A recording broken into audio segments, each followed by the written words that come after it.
Maria Gladys Valiers and I are here with you to celebrate the Hispanic Cultural Heritage Month. And the library asked us to have as a topic Hispanic. We didn't go looking for a topic, just they assumed that we want to talk with you about the important word that Hispanic is. Then I would like to start asking Maria Gladys in Spanish at the beginning to start the conversation. ¿Eres hispana? Well, I had to answer that at the end of the Yeah. at the end of the conversation. I'm asking her if she feels that she is Hispanic. Yes. Okay. Well, let's start by talking a little bit about this term Hispanic, which in Spanish is going to be hispano o hispánico, también usado como adjetivo. And we have to remember that actually this term is among the Spanish-speaking world people. There is not a consensus as to what it means, or some people, depending on what they think it means, they are not part of that. There are two parts, I believe, that we have to think of this term. There is one that is the linguistic part, which would indicate where does the word Hispanic comes, and I think you have some publication there that Dr. Trujillo brought for you, where it explains mainly that it comes from the term Hispania, which is a historical moment in the Peninsula Iberica or the Iberian Peninsula, where after having come, after the Romans came and, well, imposed their ways, they call all that area for more than 5 centuries as Hispania, and that included not only what's Spain now, but Portugal and other parts. And that's just a part, let's say, the linguistic part of Hispania or Hispanic. But there is, I think, the most important part of this term, which is the cultural part, the cultural content of what we mean by Hispanic. And as I said, among ourselves, Spanish native speakers, there is no consensus. That's why I don't want to answer Dr. Trujillo immediately, am I Hispanic or not, because I'm not sure, I don't know, it depends of what we mean by it. And I think what's most important is that we have to think of what are our coincidences of all these countries. As you also have a handout that I prepared for you with a map with the 21 countries that speak Spanish. And you can see that we all have different cultures. And according to the anthropologists and the two references that I have there, people from this origin have come to the United States, and because I think that term is used, we're talking about Hispanic in English in the United States. Because if you get out of the United States, nobody thinks of Hispanic, we're just Peruvian, Mexican, whatever we are. So we're just talking about this part of the world, which is the United States. And as you can see there, the population, and we know all for the statistics here, we're talking about more than 12% of the population that speaks Spanish in the United States. Now, having said that, we had to think of why are we talking about people who speak Spanish that live here, and it's due to this phenomenon, which is not just limited to Spanish-speaking people, but to all immigrants that come to this country. Today we're talking, of course, about the Spanish-speaking immigrants that have come here as a first generation or second generation, and now they fit into this category of Hispanic or something like that. This is something that was done in the States, I'm sure for very good purposes.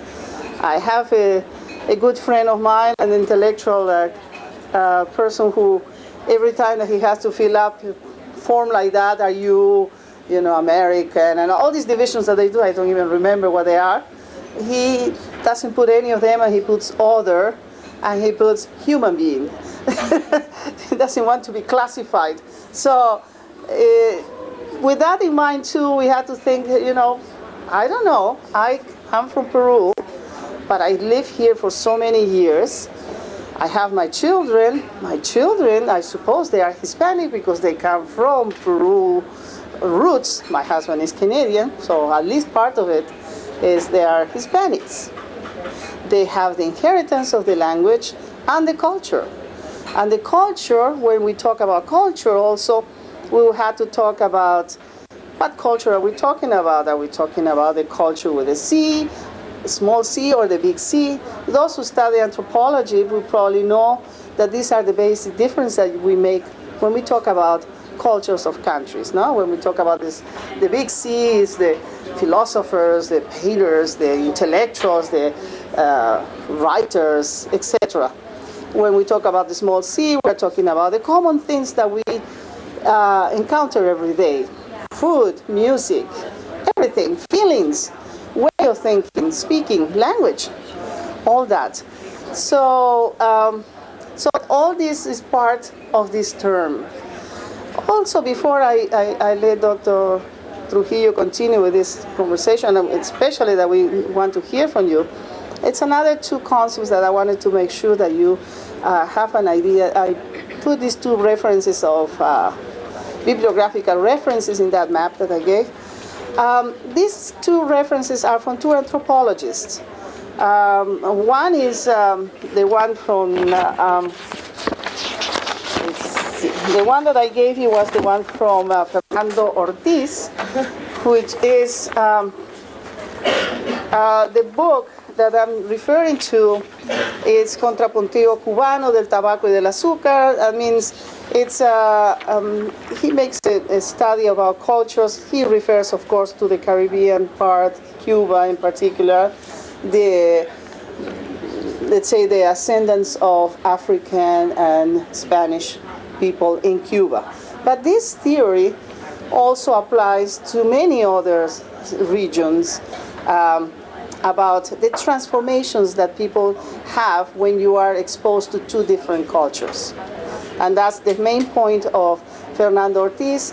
He came up with a new term that is called transculturation, opposite to the other one that was called acculturation, which is the loss of your own culture to acquire a new one. For him, a better term that he invented was transculturation, because there is a transition from one culture to another, which we cannot avoid, because with the years, with the time that you are away from your own place, you acquire new views, a new world, really, a new cultural world.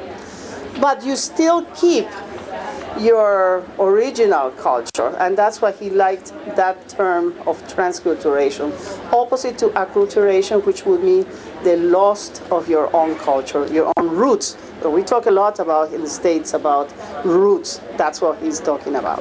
This is the one about Fernando Ortiz.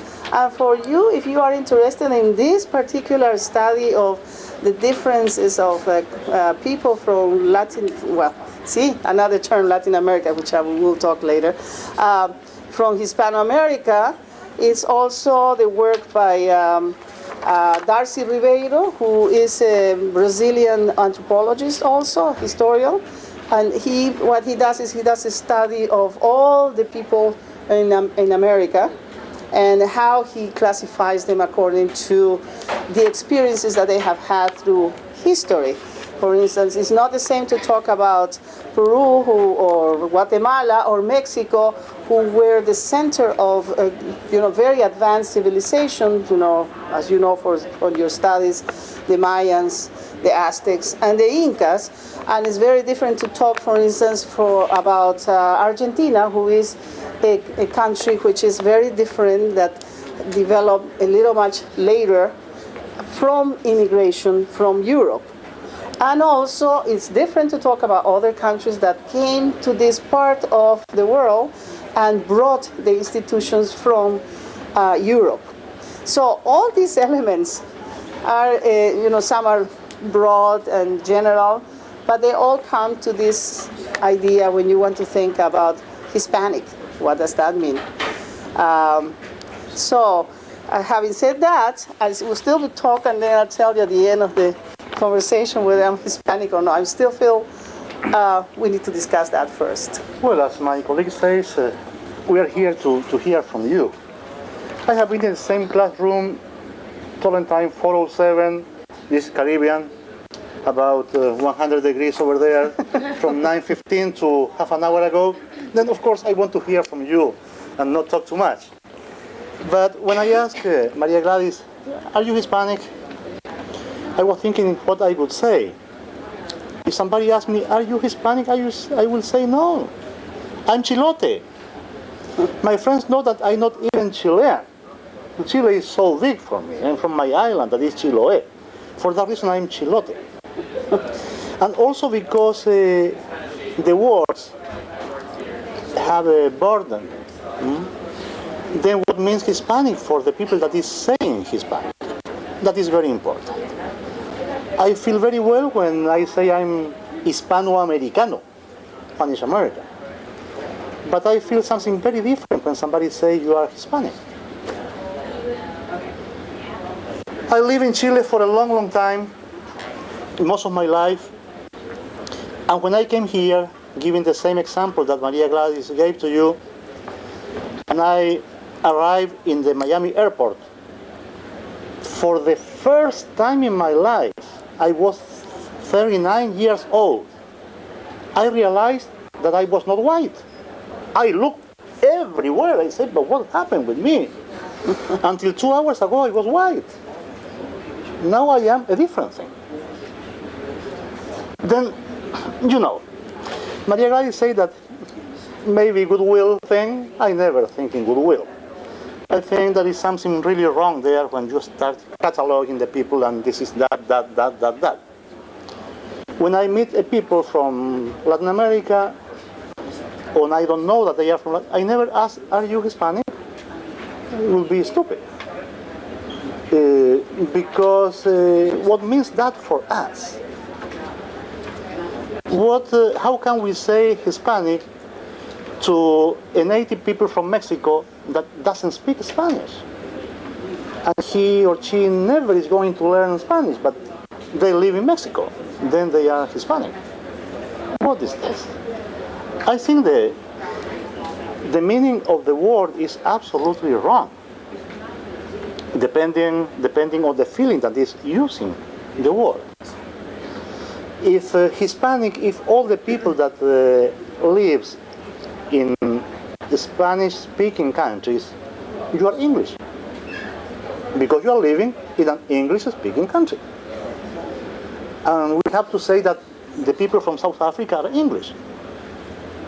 Well, it's about the same, because if all the people that used to live in Spanish-speaking countries are Hispanic, all the people living in English-speaking countries are English. I don't see any difference. Then I don't think it's a goodwill thing to catalog the people in that way. But of course, we have a lot more to talk about that. And you are the people who speaks English. I speak English so bad because I am Hispano, according to you. And I'm very proud of that. But I would like to know what Hispanic and what kind of connotations has the word Hispanic. Because it's not just the meaning of the word. It's the connotation that every word has. The words are an abstraction. You call chair that thing, but if you call tree, it will not be different. It's just you and me know that that chair is not a chair, it's a tree. But in this case, the important part of the question is what really means Hispanic when this word is in your mouth, when you are using that. Yeah. I just want to clarify something. We were talking about this word Hispanic, but we're thinking in English let's say, North American content. No, no, we're not talking about the Spanish-speaking countries. I mean, if you are Peruvian, you're Peruvian. You're Chilean, you're Chilean. And there is no question. Nobody questions that. There are other questions over there, as you were saying. There are non-Spanish-speaking people living in Spanish-speaking countries, which would be offended if they are said that they are even, Spanish speakers, like in general. But I think just so that we can discuss about something in specific, we should refer to the Hispanic term in the United States, so that we can, because of course, this conversation about whether we are called English or Spanish, like sometimes students say, oh, you are Spanish, and I say, no, I'm not Spanish, I'm Peruvian. I speak Spanish, but I'm not Spanish. That's something different. But we're not discussing that part today. That will be another time. But what we want to just, as Dr. Trujillo asked, maybe we'd like to open the dialogue with you to see what you think. We're just curious to see what you think, and what is it that we are talking about, and what are your ideas? And from then on, we take whatever. Or maybe Hispanic and Latino is exactly the same. What is the approach of you to those words? Right. Okay. I have a question just because of what I am. My dad is from Texas, and my mom is half Ecuadoriana and half Spanish. So From Spain, you mean? From Spain. Yeah. Okay, so what does this mean that is Spanish, people from Spain, does that mean that they are Hispanic? Is that a legitimate usage of the word? Or they actually are from Spain? Actually, that is a question for English speakers to see what they think. Okay, you want to say something? Legalistically, according to the U.S. Census Bureau, someone from Spain is Hispanic. But for example, my father's from Spain, but people look at me and they say, you look Irish, you're not Hispanic. And so it's kind of a constant struggle. Culturally, I would say, I guess, in the United States, yes, I am Hispanic. But like you say, you're never going to say you're Hispanic, you're going to say you're Peruvian. But in legalistic terms, if the U.S. Census Bureau marks me as what is she, they're going to mark Hispanic. But the general population, I think that's debatable. If that makes sense.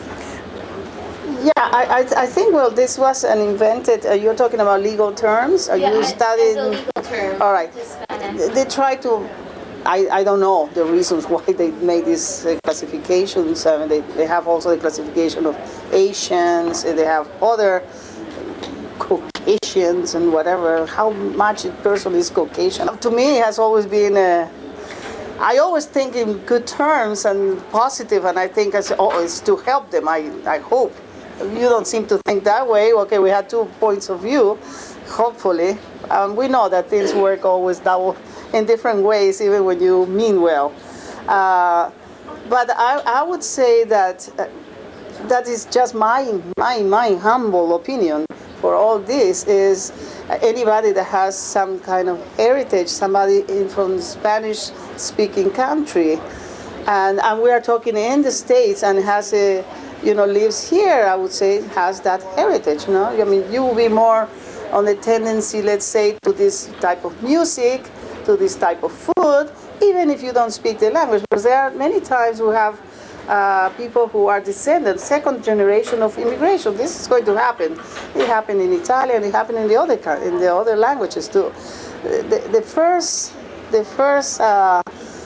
immigrants, of course, they adapt here, they maintain their identity, the country identity, the cultural identity very strong. It's the next generation is that how much they still have that out of that, and how do they feel about it. And at that point, I think we had to see whether it has a bad connotation or a good connotation would depend on what experience I think they had. Because many times and also it goes with these waves of moods in the country, like in all countries where you have a lot of immigrants, whether it's agreeable or not to have a certain amount of immigrants. We can think of for instance, of Mexicans years ago. I came to this country, I don't even want to tell you the time, the years, because then I'm revealing my age. But many years ago, when I came, for the first time I felt, I always felt that when I came, I used to say I'm a foreigner, because in Peru, when you are a foreigner, you are treated so well. So I used to be like, I came to a house, and one time I got lost. And the lady that, I was living in her house before I went to the college. And I said, I got lost. And I found a lady, and I said, could you please help me, because I'm a foreigner and I don't know how to get to this house. And she says, and the lady said, you didn't have to say that. Like if it was something bad. I was saying it with pride. And she said, no, you don't have to say that. Like, don't insult yourself. This was the first time wait a minute, we have two different ways of thinking of that. I was proud, because in Peru, when you are a foreigner, unless I think you are from Bolivia, because we're almost the same, but everybody is like, oh my God, foreigner, you have such a treatment, such a good treatment. So when I came here, I must confess, I felt like, I'm foreigner, and so this is first generation experience. That happens, in this country, and I think it all depends on the experience. What I want to say is that it all depends on the experience. I was when I came the first time, for instance, I heard the word Chicano, which means people coming from Mexico, and in the 60s, they have a historical moment, let's say. I'm not an expert on that, but from what I know. Now, when I came and I said, Chicano, why do they have a name? It was like, my first reaction was, that's terrible. Why should we have a name? Should they have a name? I'm not Mexican. Then after years, I'm knowing people from Mexico themselves, or at least some Mexicans, corrected my idea. They said, no, we are proud of that, because Chicanos are the people who were descendants of Mexico, and they defended their rights at that point, because they were pressed a lot, like when they came here that they couldn't speak Spanish. They wanted them to forget about to go through the process of acculturation, which I was talking to you at the beginning. And they reacted to that, and they fought for that, and they won, in a way, But one of the consequences of some people who were coming from Mexico at that point is that they immediately reacted, and they wanted the best for the children, and because of that, they didn't want them to speak Spanish. Learn English as fast as possible and forget about this, because it has a negative connotation. So at that stage, many people forgot the language, though they were culturally very much Hispanic in that term. Now it's funny that the next generation, I think, has reacted to that, and grandchildren of that are now great Spanish speakers. And so to summarize all this, I think they are just waves of this idea. So I would say that in that sense, if you think of Hispanic, it's sort of negative. But for instance, in my case, if I tell my children are so happy to be called whatever they're called here. They have inheritance from me, from Peru. They speak Spanish. They are culturally very Spanish and also Canadian, French Canadian in addition. So also French goes into that. So this is it all depends on, I think, the experience that's happened. Now these days now, 2007, we're having a little bit of problems with those terms, because we're having all this, moment of immigration, which is not that favorable for, I think, Spanish-speaking people. That's a reality. I'm not saying anything that's not true. You can see that in the news every day. And because of that, it might, for some people, have a connotation that is not the best. So it all depends on each person. I think for me, it's always positive. Anybody has to feel proud of what they are, and I'm not going to deny. Well, I cannot deny. I'm too old anyway. But I mean, my children wouldn't need to deny anything. They're always proud to say that they are coming from Spanish. You know, they are Spanish speaking descendant, Spanish speaking descendant, Peruvian descendant. That's different. That's right. I'm very proud of being what I am, of course, but not to accept whatever anybody wants to say of me. I think it's two very different things. My situation is so different to Maria Gladys because my grandparents are from Chiloé, my family from Chiloé, my wife is from Chiloé, my kids are from Chiloé. And when they started attending the school here all the time, they asked me at the beginning of the year, Dad, can we say that we are a little bit Spanish, or we have to say that we are 100% Chilote? Because all my classmates say I'm 15% this, 15 that, 20, and we are just from Chiloé, and I'm very happy, I'm very proud of that. My problem and my concern is that I am a poet, and I'm working and fighting with the words every day. And as we see the word Hispanic, and I was telling you what means Hispanic, and it means that is all the people that lives in Spanish-speaking countries. Okay, that is okay. But also I think we have to change the English language. That is the problem.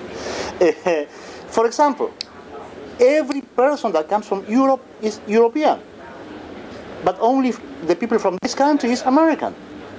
Don't you think it's a little bit, at least, stupid? I'm from Chile. Long time ago, one of my secretaries asked me, where are you from? I said, from America. Are you American? Yes. I thought you are here just 19 years. Yes, but I have been in America all my life. But where are you from? Chile? From Chile, but not from America. Then the language is manipulated by the power. Why all the people from the different countries in Europe, no matter what language they speak, are European? But the only Americans here are the people from the States. The only country, I'm so sorry I have to say that does not have a name. This is a beautiful, huge, tremendous country. They don't have a name. My country, Chile. Her country is Peru. Country of Mercedes is Spain. And this country has just a description. A bad and very imprecise description. United States of America. Mexicans are not so arrogant. Mexico is called United States of Mexico.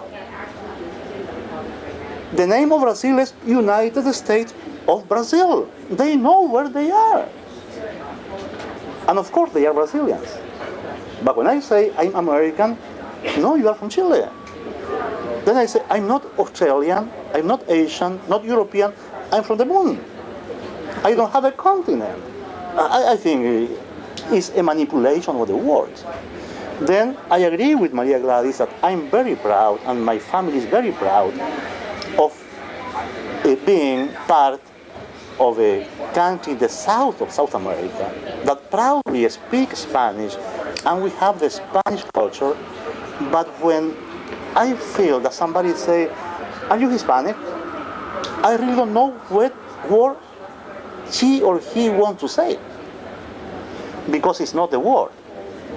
The words never are problematic. How the words are used, that is the problem.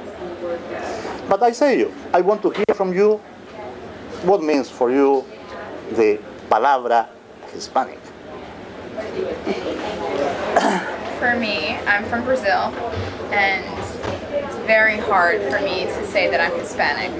People will ask me all the time what's the difference between Portuguese and Spanish, and I'm like, I can't tell you right now. If you just hear it, it's different. It's another language. It's another language, you know, but, and you said that it's very important politically and that it has a bad connotation, but what I've found in applying to jobs, I'm a senior, so I'm applying to jobs, that's one of my greatest assets is to speak Spanish and Portuguese. So in the economic world, in the business world, that it's a great thing for you to be multicultural Hispanic. But I try to tell people, like, no, I'm not Hispanic. I did not grow up speaking Spanish. I'm Latino if you had to categorize me. And then it's a form of being politically correct.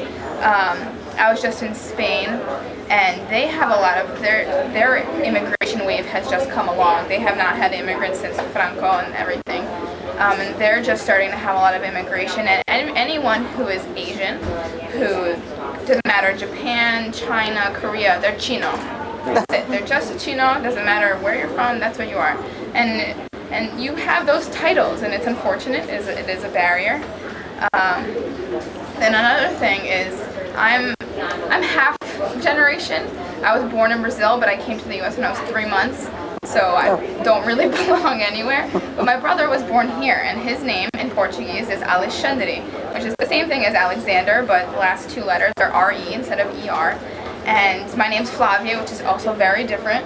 And I love just saying Flavia, like it shoots out there. People are like, oh wow, different kind of name. But my brother hates his name. He gets called Alexandra, this and that, and he legally changed his name to Alexander because he did not like being different like that. So I see it, just the differences between my brother and I, just how much I want to go back to Brazil, how much I want to go back to school to learn my Portuguese better.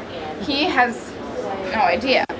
So to pull back to your roots, but you have to market yourself, especially in the world that we live in, to differentiate yourself. And I think that in the business world, it is so impactful. It has such a great span over news and music and food, obviously, that it's hard to label it, and that it's unfortunate that this country does. Yeah, go ahead. Well, another thing I noticed about the United States is I'm referring to the term of Hispanic when they mean someone from a Spanish-speaking country or descendants of people from a Spanish-speaking country. So people I know, probably the best example I can give is the New Yorkers that drive around with the flag in their car, but generations have grown up in New York City, Philadelphia, whatever, and they say that they're Puerto Rican.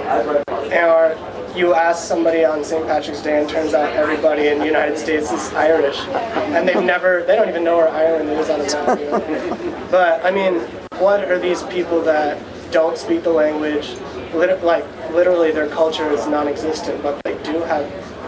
Maybe both their parents are from a Spanish-speaking country, but I don't really consider these people Hispanic because, first of all, the language, I mean, how can you say that you're from, I'm saying in the term Hispanic being as from a Spanish-speaking country and your parents are from a Spanish-speaking country, that's fine.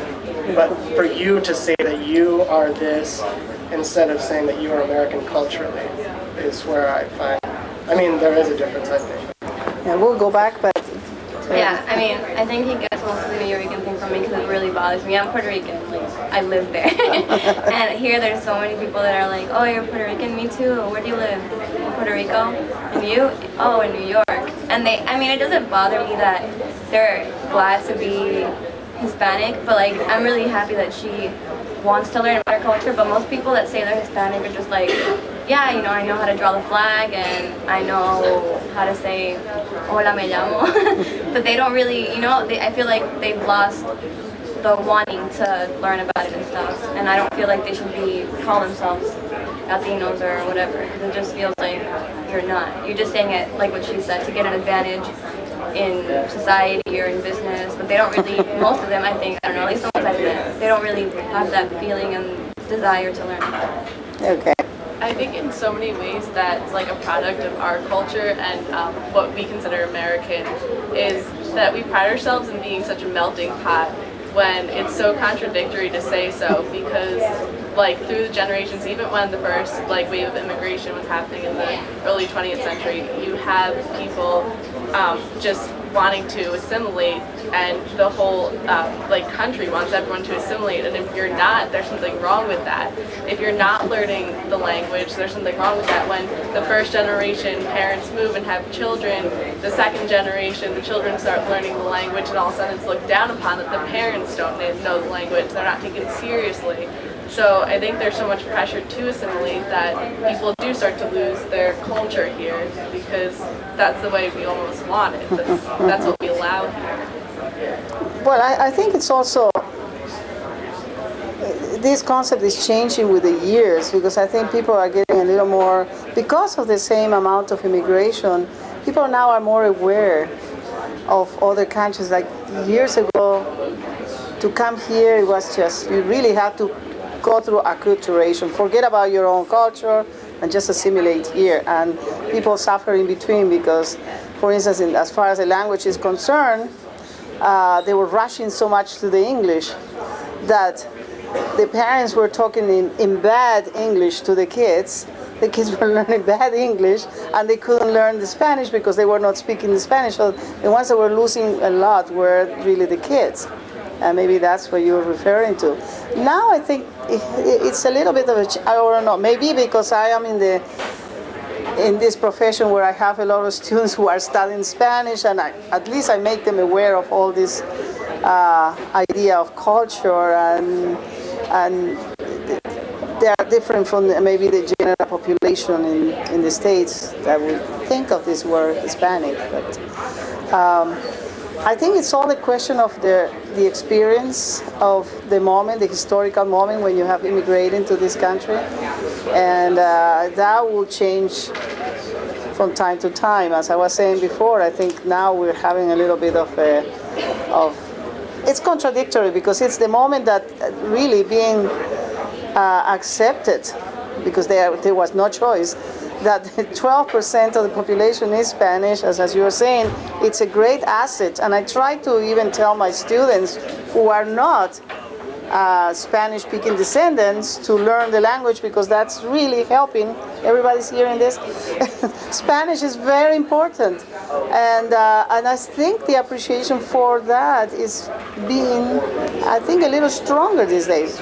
I don't know, maybe I'm too optimistic, but I believe that's what's happened. I don't think I'm optimistic because I have been working with, for instance, the Lauder Institute, which is the Wharton School, and the real leaders there, they speak not just Spanish. Spanish is the second language practically. They have a third language and a fourth language sometimes.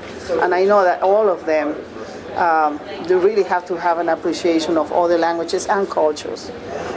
I understand, Carlos, and I don't like that either, the reality of having, casillas, the limits are, no, you are Hispanic, you are Caucasian, you are Asian, you are this.